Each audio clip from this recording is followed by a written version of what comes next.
Hi friends, मैं Amarjeet Kumar success point channel पे आप सभी का स्वागत करता हूं। उम्मीद करते हैं सभी लोग स्वस्थ होंगे, पढ़ाई मन लगा के कर रहे होंगे। आपके नेक्स्ट मंथ का फर्स्ट वीक या इस महीने का लास्ट वीक में क्या आपका रेलवे ग्रुप डी का भी क्या एग्जाम सुनने में आ रहा है, कंडक्ट हो जाएंगे। तो आप लोग लगे रहिए, पढ़ाई करिए, ठीक है। हम लोग भी क्या स्टार्ट करते हैं टॉपिक। एक क्या कबीर जी का दोहा है कि पोथी पढ़ पढ़े जग मुआ, पंडित भया न कोई, ढाई आखर प्रेम का पढ़े सो पंडित होए। देखिए आप लोग को क्या करना क्या है कि पढ़ाई क्या जी, पढ़ाई को लेंदी नहीं बनाना है। हम क्या लूसेंट रट जाए, हम क्या जी आपको स्पीडी रट जाए, रटना नहीं है। पढ़ाई में क्या जी मन दिल लगाइए। जब तक क्या जी आपको अंदर से रुचि नहीं आएगी पढ़ाई में, जब तक क्या आपको अंदर से आप मोटिवेट नहीं होइएगा। आपका जब पढ़ने में बैठ रहे हैं तो क्या आपको दिमाग सिर्फ पढ़ाई में ही होनी चाहिए, तो क्या जब पढ़ पाइएगा। नहीं तो पढ़ाई कर रहे हैं दिमाग में कुछ और चल रहा है, कहीं की बातें क्या दिमाग में घूम रही है और आप पढ़ रहे हैं, तो वो नहीं हो पाएगा पढ़ाई। लाख कोशिश कर लीजिए, पढ़ाई जो है क्या जबरदस्ती की चीज नहीं है। आपको क्या प्रेम करिए, प्यार करिए अपने सपनों से, अपने ख्वाबों से। जिस दिन अपने सपनों, ख्वाबों, लक्ष्यों से आप प्यार करने लगे ना, उस दिन क्या जी आपको ऑटोमेटिक जो है आपका मन लगेगा पढ़ाई में, 100% लगेगा। तो आप कोशिश करिए क्या जी आप अपने जो बुक्स हैं, जो अपने लक्ष्य हैं, उससे क्या करें, हम प्यार करें, मन लगाएं उसमें और क्या जी पढ़ाई करें, ठीक है। चलते हैं टॉपिक पे अपनी। फिर हम लोग देख रहे थे संविधान सभा। आज क्या जी आपका ये लास्ट सेशन है संविधान सभा का।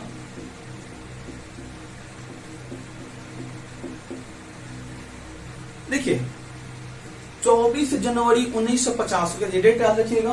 बार बार क्या हम इस डेट को चर्चा कर रहे हैं। 24 जनवरी 1950 को संविधान सभा के लिए अंतिम बैठक हुआ था।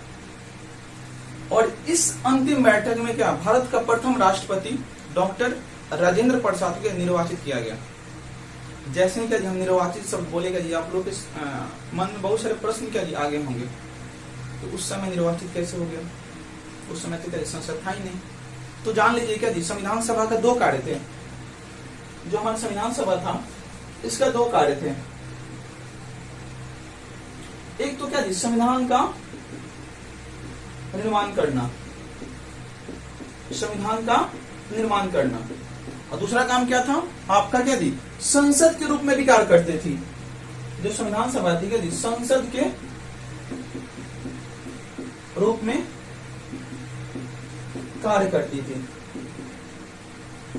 और सभी लोग जानते हैं कि जो संविधान सभा की अध्यक्षता किया था इन्होंने क्या, डॉक्टर राजेंद्र प्रसाद। और देखिएगा यहाँ पे ध्यान देने वाली बात है क्या जी, जो आपकी जो संविधान सभा का क्या जी जो कार्य था, एक आपका एक संविधान निर्माण तो था क्या जी, दूसरा क्या था, इस संसद के रूप में भी कार्य करती थी। जैसे दो शिफ्ट में काम करना। सुबह में क्या जी आपका मान लीजिए संविधान का निर्माण का काम चल रहा है, तो शाम को क्या आपका देखिए यहाँ पे ये आपका शाम को संसद क्या जी के रूप में कार्य कर रही है। इसके अध्यक्ष कौन थे, जीबी मावलंकर। ध्यान रखिएगा, जीबी मावलंकर। जब ये संविधान सभा संसद के रूप में कार्य करती थी तो इसकी अध्यक्षता जीबी मावलंकर करते थे, ठीक है। देखिए 24 जनवरी 1950 को संविधान सभा डॉक्टर राजेंद्र प्रसाद को देश के प्रथम राष्ट्रपति के रूप में चुनाव करेगी। जैसे ही प्रथम राष्ट्रपति के रूप में चुनाव करेगी, आपके मन में क्या दो प्रश्न तो जरूर उठेंगे कि संविधान सभा को क्या ये अधिकार किसने दिया कि क्या चुनाव करे। दूसरा शब्द क्या दिया आपको, निर्वाचन शब्द का प्रयोग क्यों कर रहे हैं हम। तो बाबू जान लीजिए क्या यहाँ पे आपका जो संविधान सभा का जो अधिकार क्या दी, संविधान सभा के जो अधिकार दिया गया, और क्या यहाँ पे जो आपके निर्वाचन शब्द का हम प्रयोग कर रहे हैं, दोनों शब्द क्या है आपके यहाँ जाएंगे, ठीक है। अब देखिएगा जब 24 जनवरी, माफ करिएगा फोन आ गया था। चलिए तुम चलते हैं क्या जी। देखिएगा जब क्या संविधान सभा ने 24 जनवरी 1950 को डॉक्टर राजेंद्र प्रसाद को चुन रही थी, तो उस समय संविधान सभा क्या जी आपके संसद के रूप में कार्य कर रही थी। ध्यान रखिएगा, मैंने पहले बोला था संविधान सभा का दो कार्य थे। एक तो संविधान का निर्माण करना, दूसरा क्या संसद के रूप में भी कार्य करती थी, जिसका अध्यक्ष था जीवी मावलंकर करते थे। तो जब डॉक्टर राजेंद्र प्रसाद को 24 जनवरी 1950 को चुन रही थी राष्ट्रपति के रूप में, निर्वाचित हो रहे थे, उस समय क्या आपके ये जो संविधान सभा है संसद के रूप में कार्य करती थी, कार्य कर रही थी उस समय। तो वहां से क्या ये चीजें आपको क्लियर हो जाएगा, ठीक है। और दूसरी बात क्या थी, देखिए संविधान सभा ने क्या जो कायदा क्या आपका ऑर्डर निकाला था, ये बोला था जिसको क्या जी राष्ट्रपति बनना हो फॉर्म भरे। संविधान सभा ने क्या युवा कायदा क्या आपको फॉर्म निकाला, क्या जी बोला आपको रिटर्न में कि जिसको क्या जी राष्ट्रपति बनना हो वो अपना फॉर्म भर सकते हैं। लेकिन क्या जी आपका मात्र एक ही डॉक्टर राजेंद्र प्रसाद का आपका वहां पे फॉर्म आया था, जिसकी वजह से क्या जी आपको डॉक्टर राजेंद्र प्रसाद का क्या निर्वाचन हुआ था। तो ध्यान रखिएगा इस चीजें को। यहाँ हमेशा क्या बच्चे कंफ्यूज रहते हैं कि उस समय तो संसद कार्य नहीं कर रही थी तो राष्ट्रपति कैसे निर्वाचित हो गए। तो उस समय भी क्या जी आपका जो संविधान सभा है क्या किस रूप में, तो संसद के रूप में कार्य कर रही थी। ठीक है, चलिए उम्मीद करते हैं चीज समझे होंगे। आगे चलते हैं क्या जी। देखिए जो संविधान सभा की अनुच्छेद 380, ध्यान रखिएगा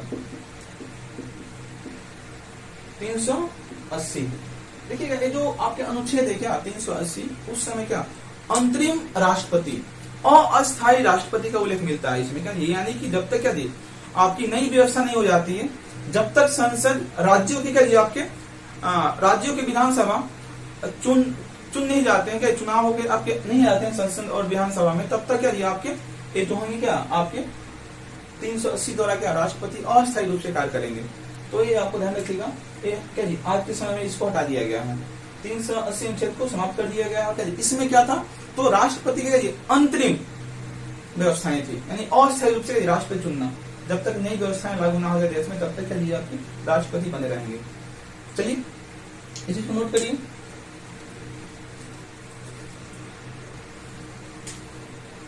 चलिए आगे चलते हैं, इसको मिटाते हैं।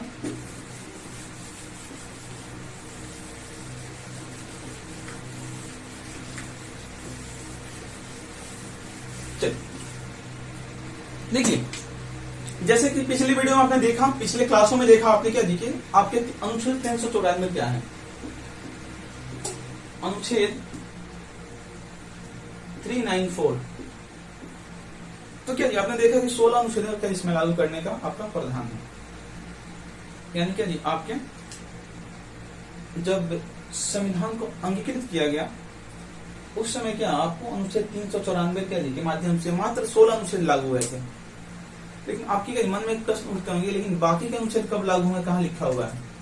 क्या जी इसी अनुच्छेद 394 में ही क्या जी ये लिखा हुआ है कि भारतीय संविधान का शेष भाग क्या जी 26 जनवरी 1950 को लागू होंगे।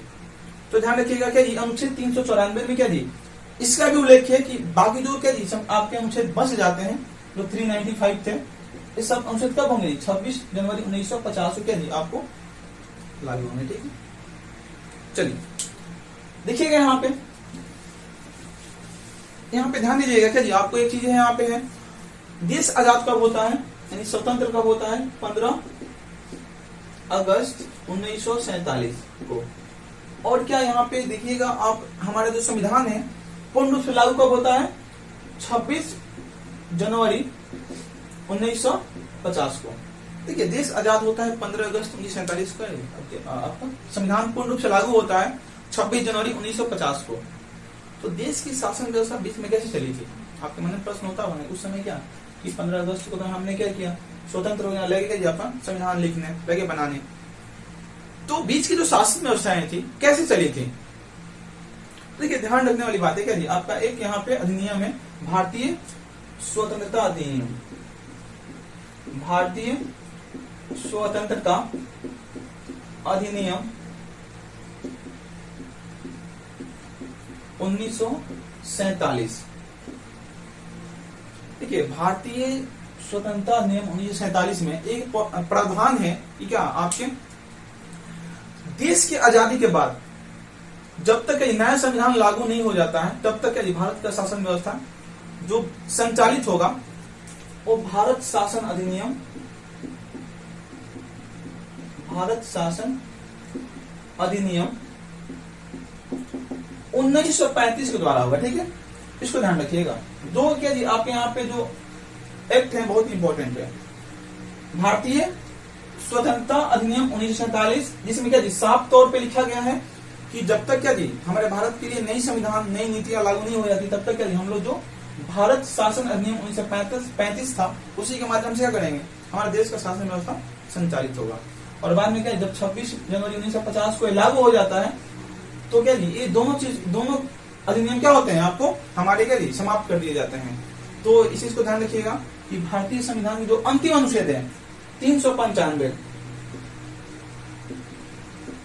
395 क्या जी, इसमें आपके इसके द्वारा क्या इसमें साफ तौर पर लिखा गया है क्या जी कि ये दोनों अधिनियम का समाप्त किया जाता है। तो ध्यान रखिएगा, क्वेश्चन कहीं पूछ दे कि बताइए भारतीय स्वतंत्रता अधिनियम 1947 और भारत शासन अधिनियम 1935 को किस अनुच्छेद द्वारा समाप्त किया गया, तो क्या जी आपको अनुच्छेद 395 द्वारा समाप्त कर दिया। ठीक है, ध्यान रखिएगा, नोट कर लीजिए इसको। चलिए आगे देखते हैं।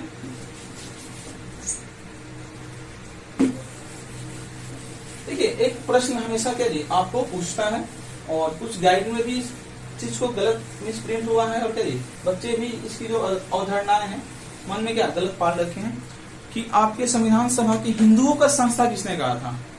संविधान सभा को हिंदुओं की संस्था किसने कहा था, तो एक इसका नाम आता है चर्चिल। लेकिन चर्चिल ने क्या जी हिंदुओं का संस्था नहीं कहा था। चर्चिल ने क्या कहा था क्या जी, जो संविधान सभा है एक जाति की संस्था है,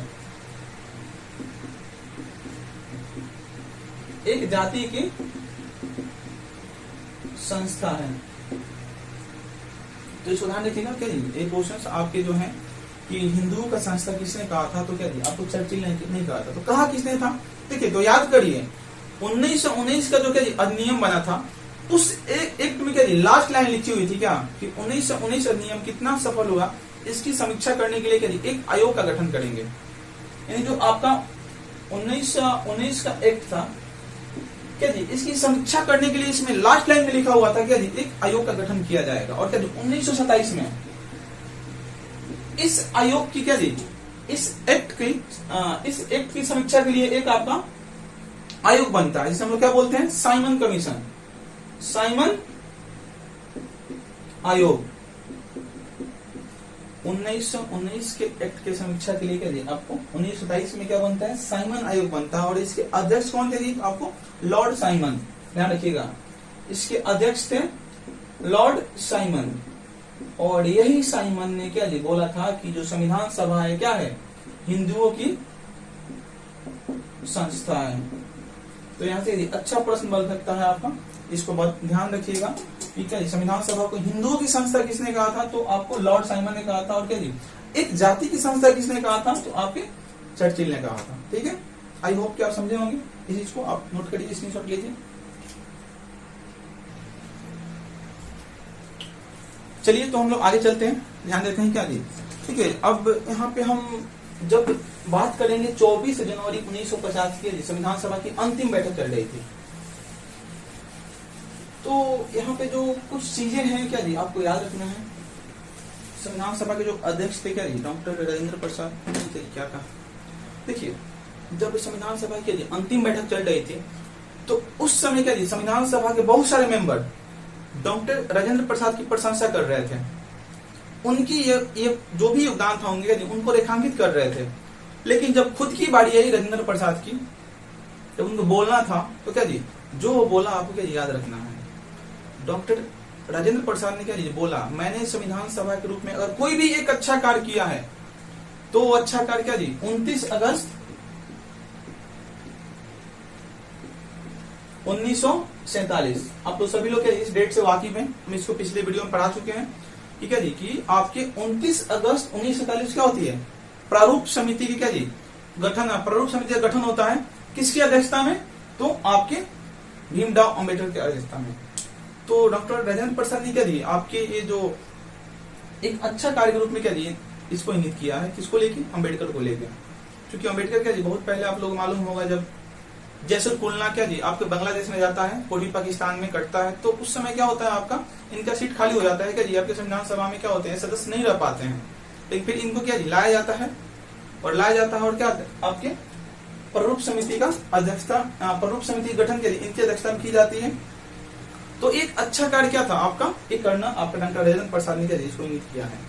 और क्या आगे क्या बोलते हैं कि जिस तरह जहाज को चलाने के लिए क्या एक आपको पायलट की भूमिका होती है, ठीक उसी तरह डॉक्टर भीमराव अंबेडकर ने क्या दिया दक्ष पायलट के रूप में क्या हमारे संविधान सभा को संचालित किया।